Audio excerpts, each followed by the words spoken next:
De verdad que muy complacido de estar en esta reunión. Me parece que la iniciativa de Leonardo y de todos los colegas, que son digamos, la infraestructura académica, pues nos permiten presentar algunos trabajos. Yo quisiera inicialmente referirme al proceso como tal, a decir, a la historia, incluso incluyendo algunas anécdotas. Cuando yo comencé en el año 70, que era, digamos, un jovencito, un relativo adolescente, pues me encontré con la idea de que Miguel Triana, uno de los ingenieros de vías que había hecho las carreteras, se ha interesado en el arte rupestre. Y consideraba una cosa que era insólita para los colegios en los que yo estudiaba, en donde no se decía que los indígenas eran inteligentes.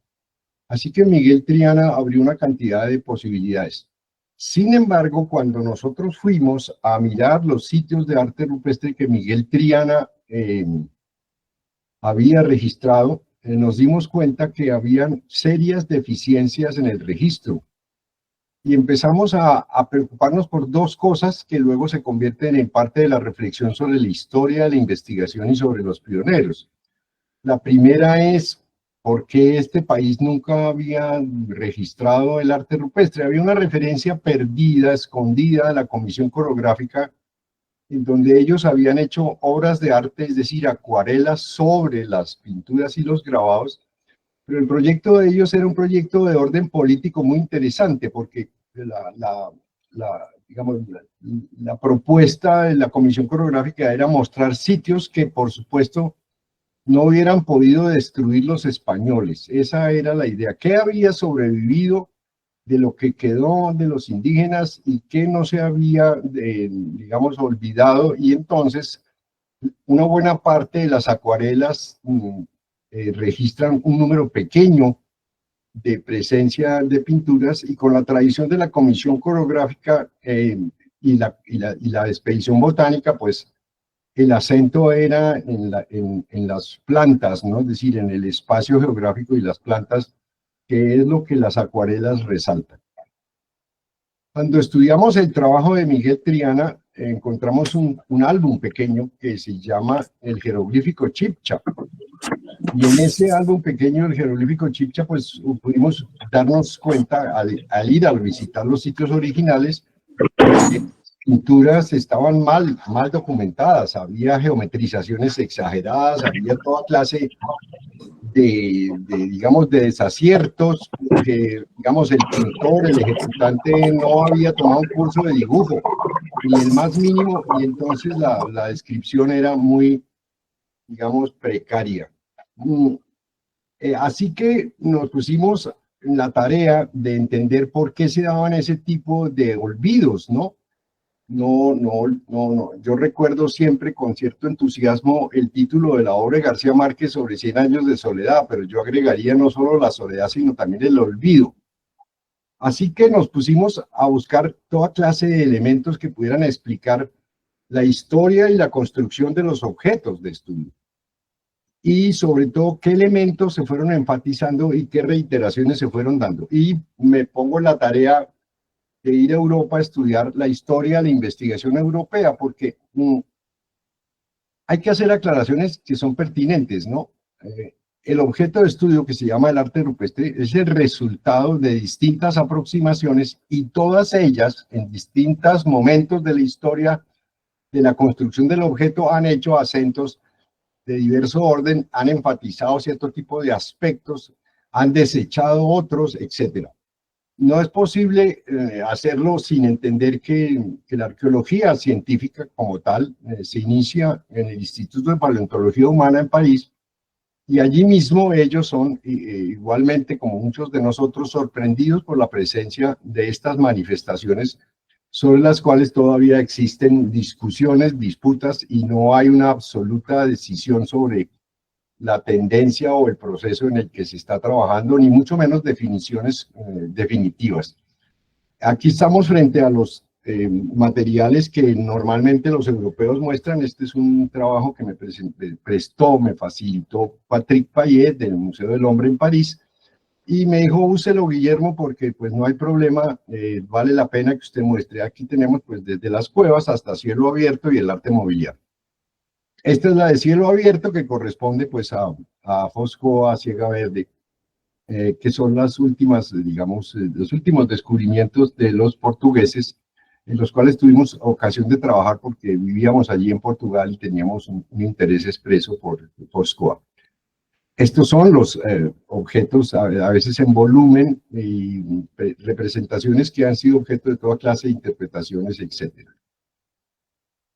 Los instrumentos y finalmente, ¿cuáles son los debates?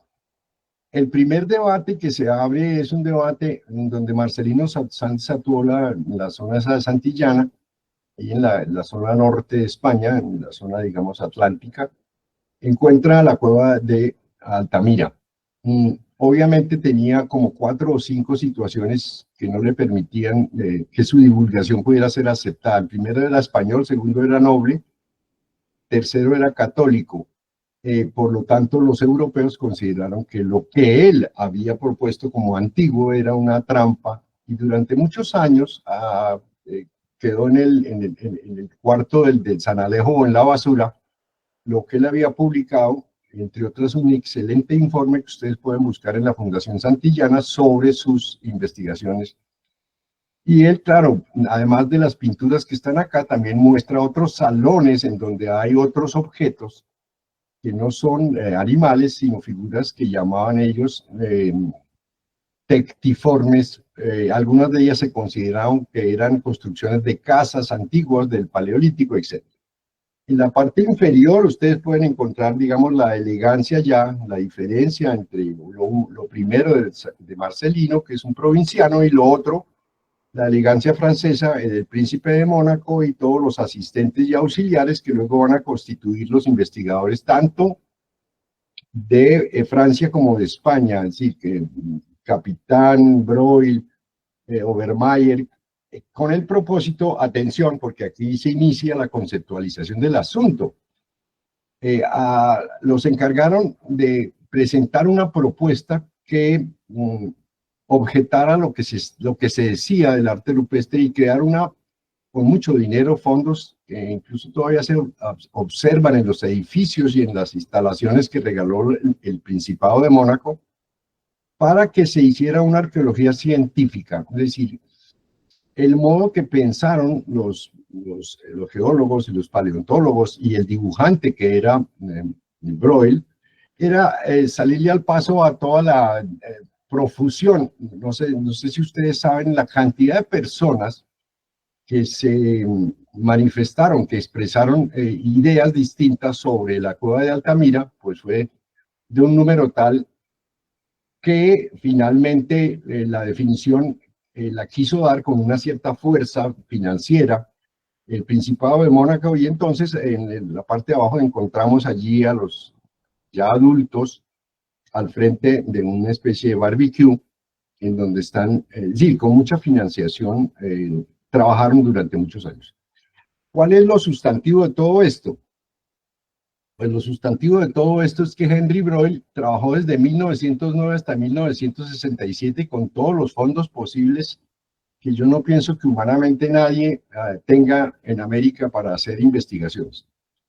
Tenía asistente, tenía toda clase de dineros para poder hacer las investigaciones y también para hacer publicaciones que, como ustedes lo notan, están publicados por el Príncipe de Mónaco, por el Principado, y corresponden al año de 1910, no sé si ustedes alcanzan a ver. Esto corresponde a la caverna de Font de Gaume, en Les Sissier, en la Dordoña.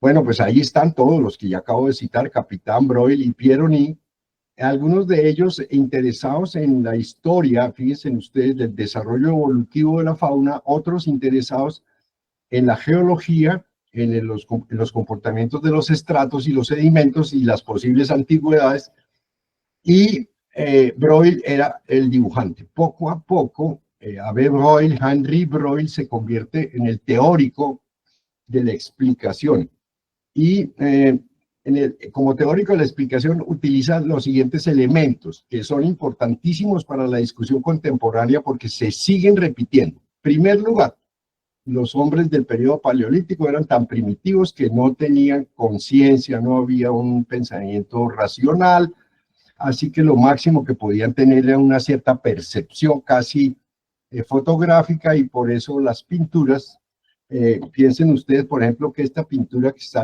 aquí al lado derecho no se considera una escena, sino que lo que decía Broel es que una pintura, la de uno de los cornudos que están ahí, de los venados, digamos, no recuerdo el nombre ahora exacto de la especie, se hizo en un momento y luego en el otro en otro momento, así que no se puede pensar en una escena. Y la razón, la explicación teórica es que Broglie, y esto es lo que yo llamo la atención porque muchos colegas en la actualidad siguen utilizando el mismo procedimiento, que es el de aislar figuras. O sea, no se ponen en la tarea de estudiar la composición general del yacimiento, sino que separan cosas caprichosamente a punta de su propia decisión, y esa figura se estudia como si esa figura pudiera dar cuenta de todo el complejo general de relaciones e interacciones que puede tener la composición del mural mismo. Un segundo aspecto es que además de esa teoría que se llama la teoría de la mímesis, hay que acentuar, y aquí viene la parte profesional, yo podía identificar con mucha facilidad de dónde venían las teorías. Y estas teorías venían del siglo IV antes de Cristo, es decir, de Aristóteles, del periodo, digamos, importante de Aristóteles, que luego se trasladó a la Edad Media y luego pasó a la modernidad, y que se sigue enseñando en los países coloniales como nosotros. Es decir, hay universidades en Colombia que todavía enseñan, pero no como cuestión erudita, sino porque consideran que todavía Aristóteles puede explicar la naturaleza, la realidad, la experiencia, la objetividad, etcétera, etcétera, etcétera. Y bueno, pues Henry Broglie había sido educado en el seminario, era un padre de la iglesia, y su formación pues fue en Aristóteles. Y esto hace que ese segundo aspecto hable de la historia de las formas y las materias. O sea que la historia de las formas después son recuperadas por un trabajo de un italiano que hizo un estudio sobre carruajes romanos, y ahí vienen las tradiciones de las tipologías estilísticas, es decir, como los modelos de los carros. Claro, ellos que venían por el lado de Capitán y Pironi, de la geología y de la paleontología, y estaban montados sobre la teoría evolucionista, consideraron que tendrían que haber periodos muy antiguos y periodos muy recientes. Esto hace que creen una especie como de modelo de desarrollo del arte rupestre, y por eso dividen de alguna manera, no solo a través de los instrumentos y los utensilios, sino a través de las formas representadas, las hacen coincidir en las cajas del Paleolítico Superior, como Magdaleniense, Aurinañense, y el Paleolítico Superior Magdaleniense como el último resultado que da la transición hacia el Neolítico. Es decir, que aquí hay un modelo de explicación que todo el mundo usa y que ya no es posible quitárselos de la cabeza, que es el estudio del estilo, las tipologías estéticas y las cronologías estilísticas. Y esto pareciera que fuera un camino recto y fácil de objetividades, pero comienzan a aparecer, y esto es lo que nadie estudia, lo que nadie lee con cuidado, y es Max Rafael en 1945 se consigue tener algún apoyo para recoger algunas de las representaciones de la cueva de Altamira y de Le Combarel y Font de Gaume, y hace un trabajo muy interesante en donde él dice algo que presentó Fernando Urbina, ¿no? Cuando hablaba de las reflexiones indígenas y de la construcción intelectual entre los mitos y las representaciones rupestres, que no son trabajos de hombres primitivos, sino de desarrollos intelectuales muy elaborados. Pues Max Rafael dice que las pinturas de las cuevas son antiguas, pero no son arcaicas, o sea, tienen su tiempo de duración, fueron hechos en ciertos periodos, pero lo cual no quiere decir que sean primitivas. Es decir, que aquí viene una primera objeción. Ahora, hay que entender que lo primero que se le ocurre decir a Max Rafael sobre los prehistoriadores, ahora arqueólogos, es que el mayor defecto de los arqueólogos es que no saben nada de historia del arte. Como no saben nada de historia del arte, pues están montados sobre ocurrencias, sobre simples intuiciones personales sobre los cuales ellos creen que aciertan en sus atribuciones interpretativas. Este es un segundo texto muy interesante que yo creo que si alguien quiere iniciarse en el arte rupestre debería pasarse por Peter Uco y André Rosenfeld.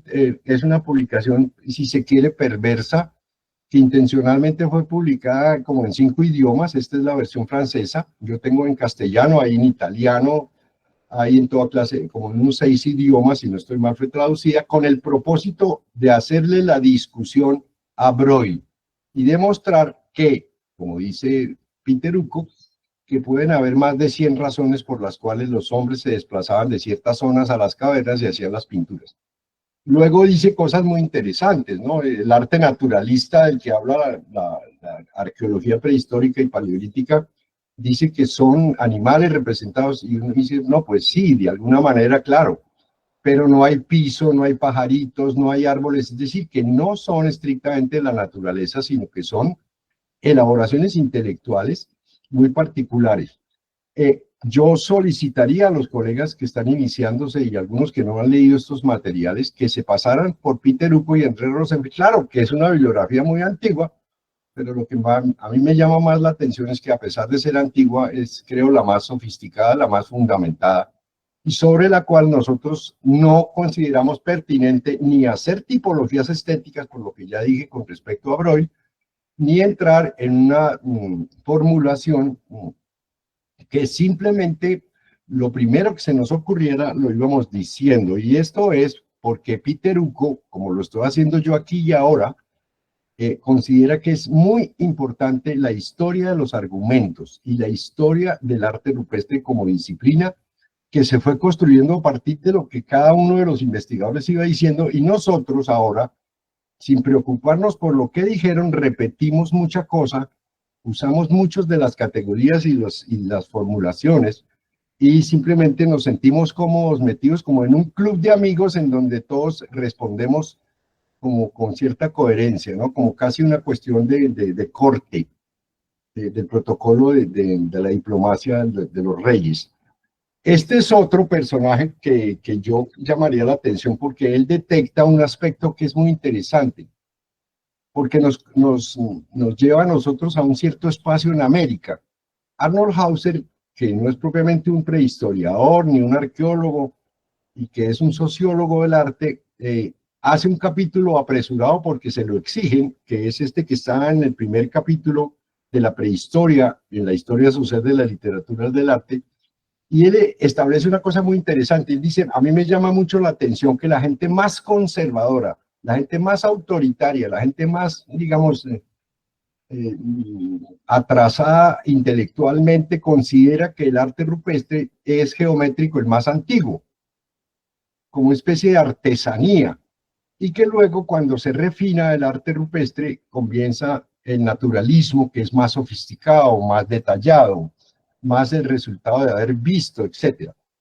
Pues Hauser dice que precisamente esto demuestra cómo el acento sobre el geometrismo, y esta es la deducción que yo hago para Colombia, el geometrismo es lo que en buena proporción tenemos en América, así que para los europeos nosotros, y ahora les va a tocar que cambiar el asunto, nosotros tenemos el arte rupestre más antiguo porque es geométrico.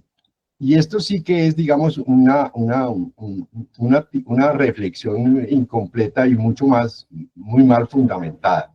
Así que pasaría por decir que vale la pena revisar un texto corto de Hauser para que ustedes miren la historia de las, digamos, objetivaciones del arte rupestre y con él las polémicas que abre Hauser en esto. Otro que es aún peor, más polémico, más complejo, es ya un francés que, digamos, fuera de que es alumno de Leroy Grand, que es el primero que dice que, recuerden, una de las características de Leroy Grand, que no lo incluyo acá, es que los prehistoriadores o los arqueólogos anteriores, entre los cuales está, por supuesto, el grupo del IPH, del Instituto de Paleontología, aislaban las figuras y publicaban las cosas sueltas, ¿no? Y que es una costumbre que incluso llegó a América. Hay mucha gente que dice que de lo que se trata es de sacar los dibujos de cada sección y ya. Y con eso, no. El de Roaguram hace una descripción de todo el yacimiento, incluso hace referencias al sitio de entrada de la cueva, a la mitad de la cueva, al final.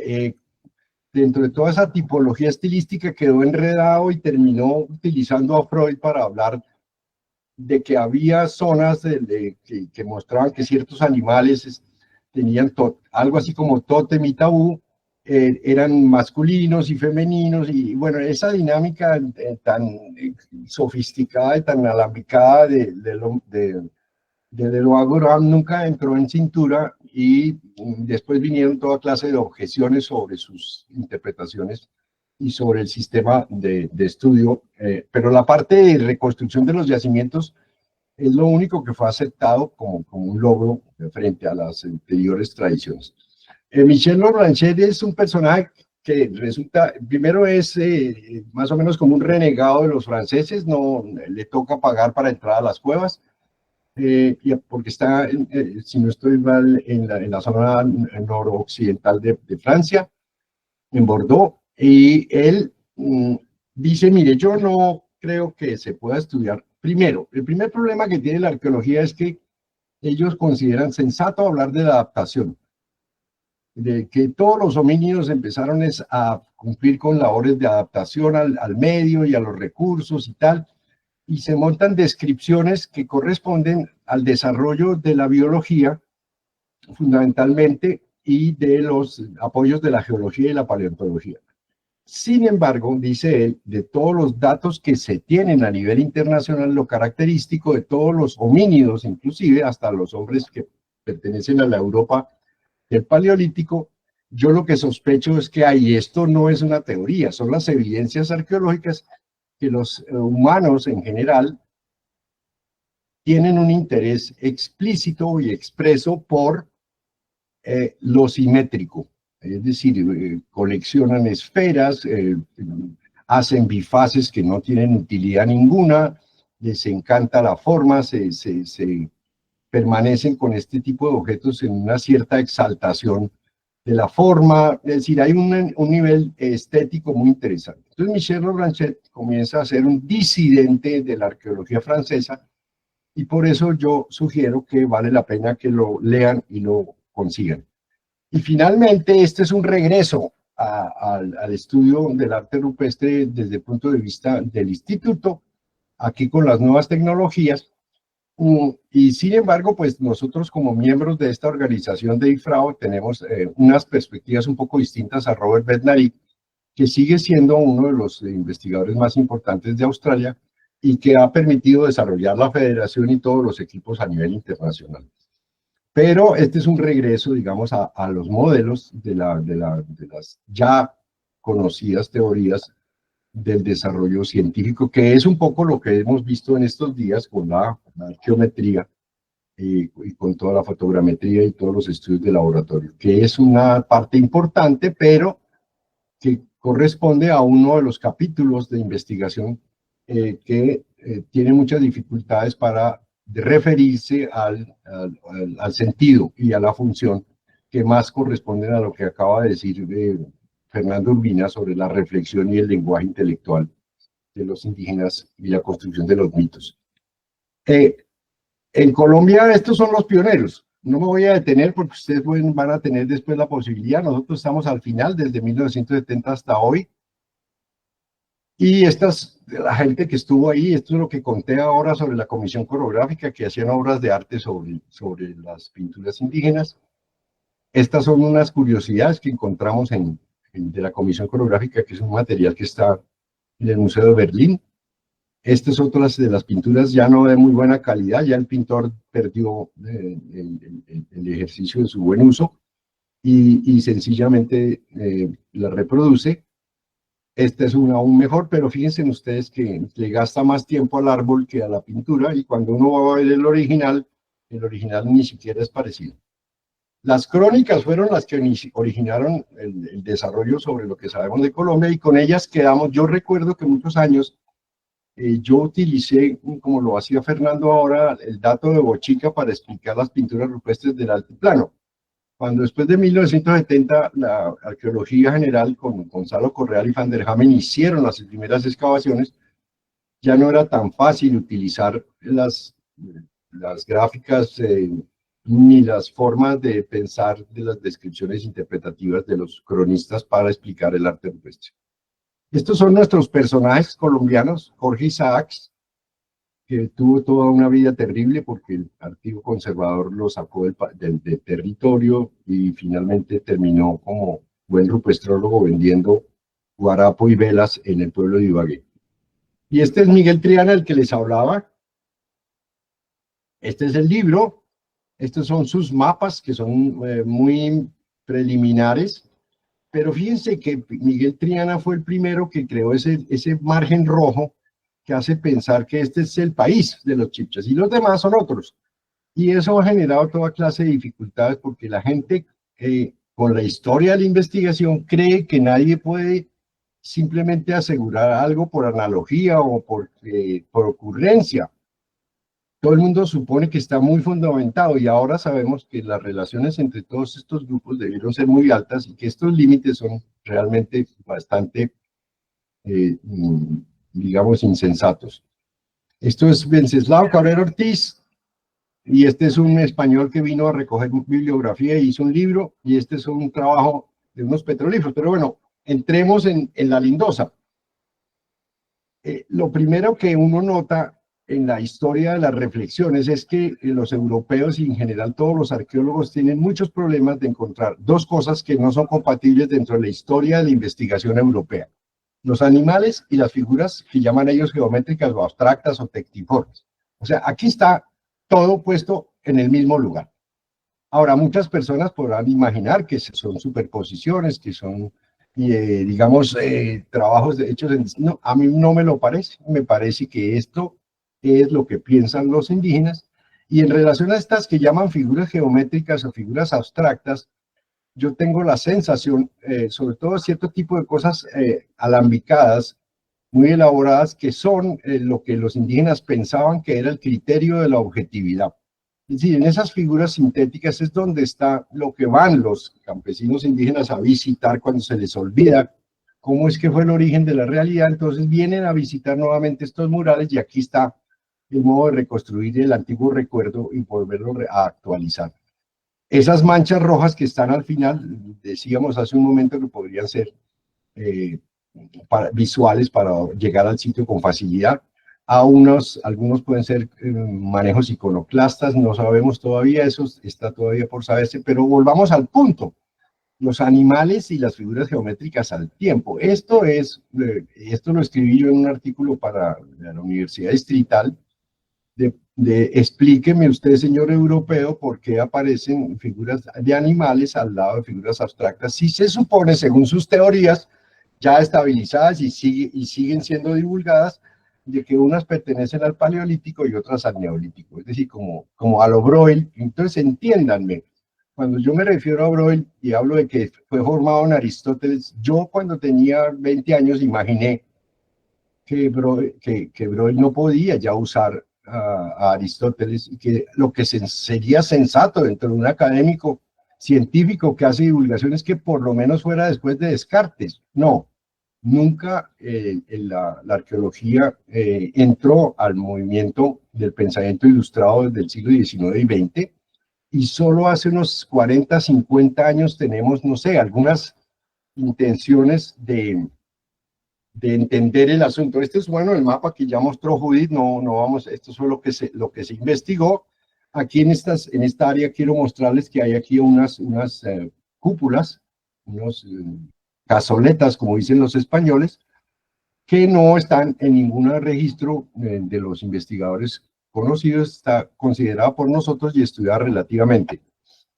Esto es también el raudal del Guayabero, y ustedes notan, pues, la presencia de animales. Algunos han sido considerados como recientes del periodo de la colonia, otros como muy antiguos, pero lo interesante es el grado de desarrollo intelectual que tienen los indígenas para representar sintéticamente con trazos muy pequeños cierto tipo de cosas. Estas manos que están acá, que las podemos ver en las anteriores, aquí aquí, en esta zona hay una profusión de manos que están decoradas, y esas manos decoradas están también en el altiplano cundiboyacense, tanto en Boyacá como en Cundinamarca.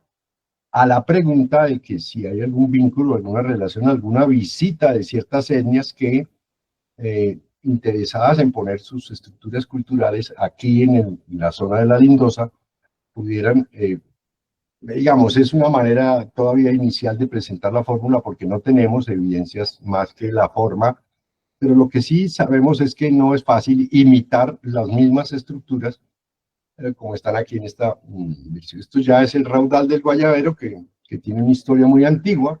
Aquí están las cúpulas de las que hablé, y este es el mural, digamos, grande de Nuevo Tolima, y en estas áreas que están acá, hay una cantidad de estructuras alambicadas y casi que laberínticas, y yo vi una fotografía de Koch Grünberg donde él estaba tomándole la foto a unos niños que jugaban con unos hilos con las manos. Y este ejercicio de jugar con hilos en las manos es un ejercicio, parece que llegó al altiplano, y muchos campesinos y gente en los colegios hace figuras con esto. Y yo tengo la sensación de que en esas figuras está presente centralizada la información de lo objetivo que pensaban los indígenas. Los indígenas no consideraban que las cosas que uno veía eran la realidad. Un poco como una especie de neoplatonismo o de platonismo indígena, en donde la realidad está en el mundo de las ideas y no en las cosas que vemos, que son solo la proyección de ese mundo. Así que por eso venían a los sitios a volver a mirar el mundo de las ideas que están aquí en las rocas, y por eso es importante que no se estudie simplemente si esto es un sitio ritual, que ese es otro tema que se derivó de Breuil, y entonces ahora dicen que Chiribiquete es la Capilla Sixtina, un sitio sagrado. Sí, puede ser, pero lo que interesa es estudiar la lógica interna, la sintaxis de los dibujos y la morfología general de la composición, para entender de qué manera organizaba la cabeza para entender el conjunto completo de su objetividad en una totalidad significada, que eran lo que de luego, por supuesto, y con coherencia, se organizaban en los cuentos que los campesinos indígenas les contaban a sus hijos, pero la referencia inicial es la que el arte rupestre sería el fundamento de toda esta parafernalia de lenguajes. Finalmente, pues como todos los colegas lo saben, muchos de nuestros colaboradores han hecho un trabajo extraordinario, tanto en Nuevo Tolima. Este es otro sector de Nuevo Tolima. Este es el mural bonito, y aquí les puedo mostrar las improntas, no, porque la gente cree que son improntas y son en realidad hechas con pincel, manos decoradas en este sector del mural, más todo ese conjunto de líneas y trazos extraordinariamente interesantes y lindos que tiene el mural bonito. Estos son otros ejemplos de esos sitios, y la pregunta es, bueno, ¿y estas estructuras alambicadas así en forma de laberintos, en forma de espirales para un lado y para el otro, podrían estar dando información cultural muy importante sobre el fundamento y origen de la realidad, y no necesariamente figuras, como lo dicen los europeos, que lo reseñaba Hauser, como simples artesanías o adornos, ¿no? Esta es la historia de la investigación. Yo la dejo aquí para que la miren. No vale la pena referirme más que tal vez a Gerbrand, que es tal vez el más, digamos, prolífico e interesante, porque él dice que en todos los ríos de la Amazonía hay, cuando viene el verano, se pueden ver grabados. Estos son un dato interesante que quería mostrarles para la confirmación del estado de conservación. Este es 1958, que toma unas fotos, y estas fotos están en el Quadrant-D. Yo no entiendo cómo, o sea, para explicarles que en otros países están más interesados en Colombia que nosotros, y ya lo expliqué, porque sencillamente la colonia hizo aquí toda clase de daños para la cultura, y intentaron no solamente poner a Colombia en 100 años de soledad, sino en muchos más de olvido, y nosotros somos como a contravía, ¿no? O sea, haciendo el esfuerzo de mostrar, este es otro trabajo interesante, no completo, en el raudal del Guayabero, y estos son los trabajos, el trabajo de un estudiante, Ariza, que hizo un trabajo sobre el altiplano y la zona de la Lindosa, y el trabajo ya conocido de Fernando Urbina. Las excavaciones también las podrán mirar ahí si quieren tener las referencias y luego buscar los textos, con todo gusto. No me voy a referir a nada de esto. Finalmente, pues esto es lo que da la historia de nuestro proceso. Nosotros empezamos en la Sabana de Bogotá en el año 80 o algo así, y luego terminamos en Facatativá y ahora en la Serranía de la Lindosa, que fue lo que presentó Judith en la mañana. Estos son nuestros trabajos con la comunidad, hacemos conferencias y entregamos pósters. Y estos son nuestros amigos y colegas, espero no haberme pasado el tiempo, no sé, no estoy seguro.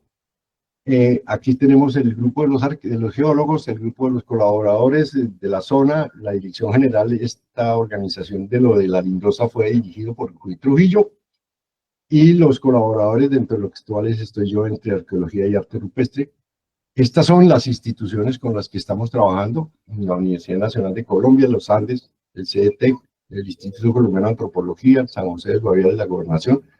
Y estos son todos los que fuimos, que es un ejército monstruoso que demandó una financiación muy compleja y difícil. Bueno, finalmente es real que en 20 minutos o en el tiempo que corrí para decir muchas cosas, pero en principio lo que yo quiero llamar la atención es que no nos llamemos a engaño, y que lo que decimos tiene que ser reflexionado, y hay que buscar en la historia de la investigación las categorías que usamos, porque podemos estar hablando como ventrílocos, donde el señor que nos maneja nos hace decir cosas como sagrado, como tipología, como estilo, como cronología, estética, imaginando que es fácil, cuando en realidad estamos al frente de temas del lenguaje humano que no se reducen a esas versiones todavía poco satisfactorias en general. No sé si ojalá esto haya generado alguna motivación para rehacer las lecturas de todos estos materiales que yo sugiero, y que pudiéramos tener una conversación sobre esto. Este es el final feliz de todos los institutos que trabajan, y esta digamos, dirección electrónica de nosotros. Mil gracias.